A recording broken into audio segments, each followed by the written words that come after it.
Adam, the White Hair Master. Season 2. Episode 32.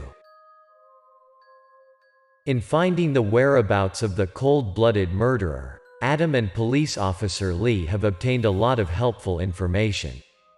From this information, the two went to a luxurious mansion of a wizard. As soon as they entered the mansion, Adam noticed the strong smell of corpses in the room.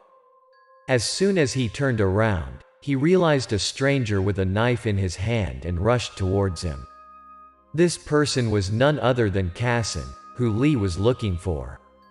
As soon as he appeared, Casson immediately rushed to attack Adam and Lee.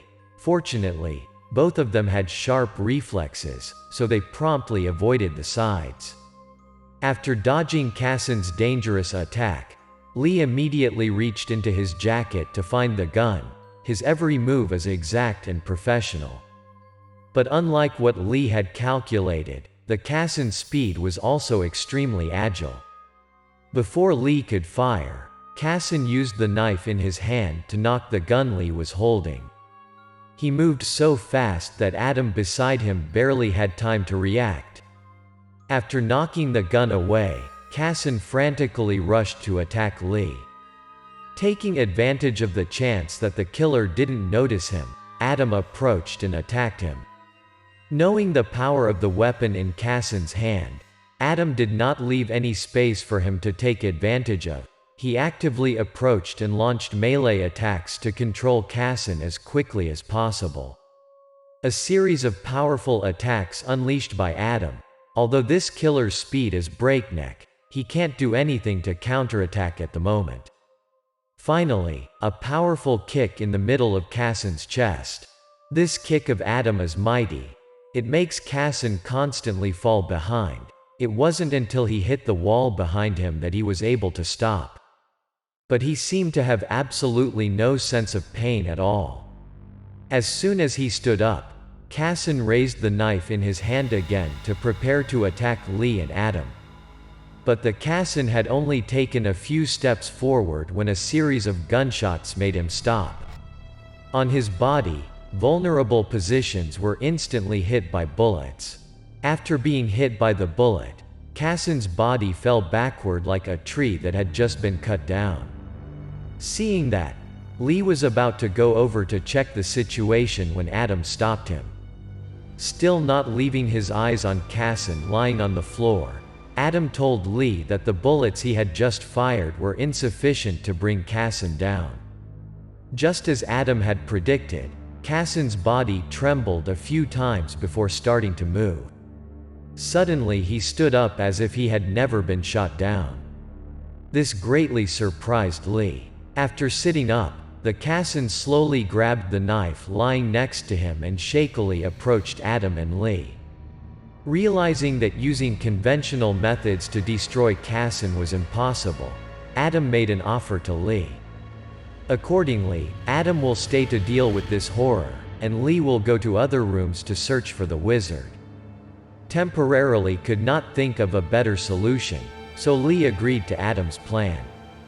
As soon as Lee left, the immediate target of Casson was only Adam. He immediately rushed to attack Adam in a highly fierce way.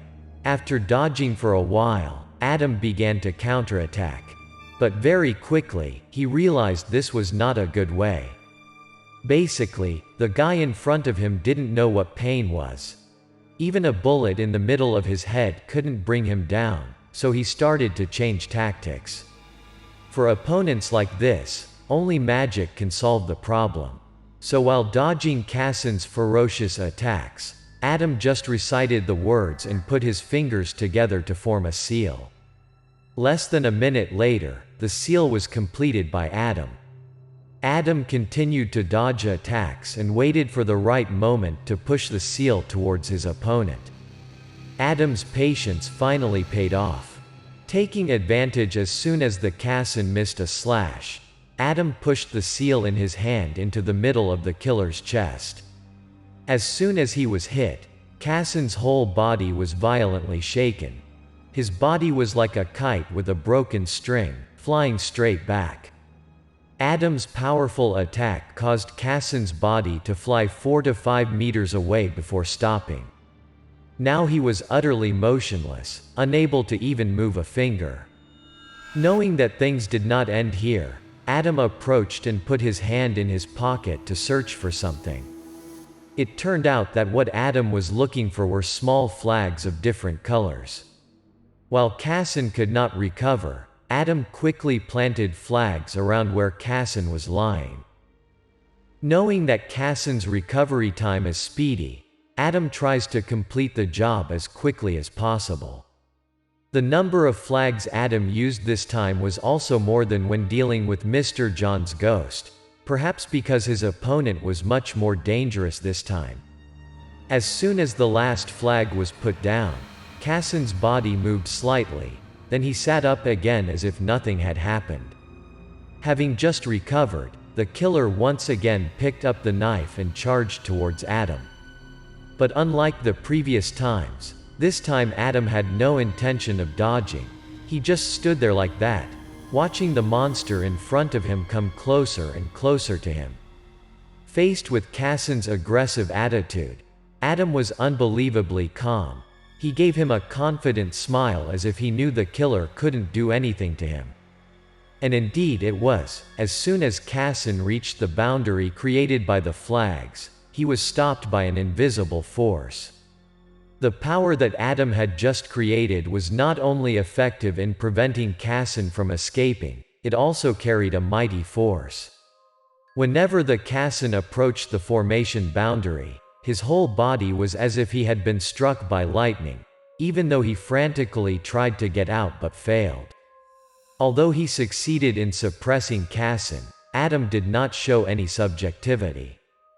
He understood that if he continued like this, the formation would most likely be broken. Although this is very unlikely, it is not impossible. So, just to be sure, Adam put his hand in his pocket to take out his favorite weapon, which is the demon rope.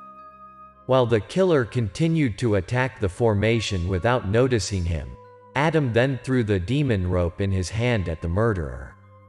With a very skilled and skillful method, he quickly hit the target. Not only using a rope to bind the demon, Adam continuously threw other ropes towards Cassin. Seeming to feel the power of the rope binding him, Cassin repeatedly swung his knife to cut the strings. However, this was entirely in Adam's calculations, so every time the knife was about to touch the demon's rope, Adam jerked so hard that he could not achieve his goal. Knowing that this killer's power is beyond discussion, but no matter how hard he struggled, he couldn't break the thin and robust ropes that bound him. Not only could he not get out, the more he struggled, the more tightly the ropes bound the demon wrapped around him. Witnessing Cassin's struggle, Adam was utterly unconcerned. He continuously used his flexible body to move around the killer. If an acrobat was witnessing this scene, they would surely exclaim in admiration at Adam's movements. Along with tying the murderer, Adam also did not forget to secure the ends of the ropes to the flags planted on the floor so that Cassin could no longer struggle. Soon he had finished the job with a familiar smile, and Adam felt extremely satisfied with what he had just done. After being tied up, Cassin's movements became slower and slower. He is no longer as aggressive as he used to be. It seems that this formation of Adam is slowly draining his power. After dealing with the killer, Adam began to pay attention to his surroundings. He calculated the time. It had been quite a while since Lee went upstairs, but there was no movement at all. The entire space of the villa is still strangely quiet. Knowing that something had happened, Adam set out to find Lee. After going upstairs, Adam quickly found Lee. Although nothing dangerous happened, Lee's attitude at this moment was thoughtful. It seems that he has been searching for a long time but still has not found the wizard. Adam immediately approached to ask what happened in the end.